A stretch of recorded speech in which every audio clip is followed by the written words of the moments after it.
L'ANS aujourd'hui donc intervient donc à 3 niveaux. Donc elle intervient au niveau de la conception des logiciels. Elle intervient également lors de la mise en œuvre de dispositifs de contrôle, de vérification.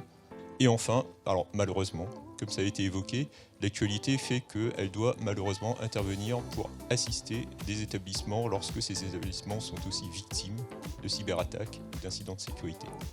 Alors, je ne reviendrai pas sur la création et la genèse de mon espace santé, qui évidemment, pour lequel je dirais la protection des données a été au cœur de la conception même de cet outil. Le patient aura accès directement à ses données de santé. Il peut bloquer, s'il le souhaite, l'accès à certains professionnels de santé. Bref, on lui donne la main réellement sur cet outil.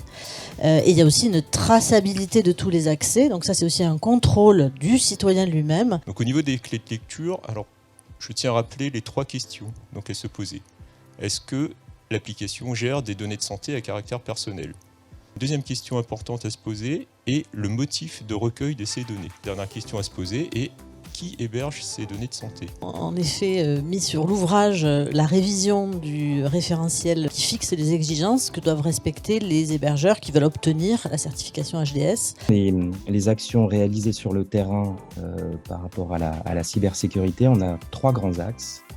Un axe de sensibilisation au risque cyber. Sur la dimension animation, on met en place des journées régionales, départementales. On a mis en place une force de réaction rapide cyber régionale qui est mobilisable en cas d'incident de cybersécurité sur le territoire.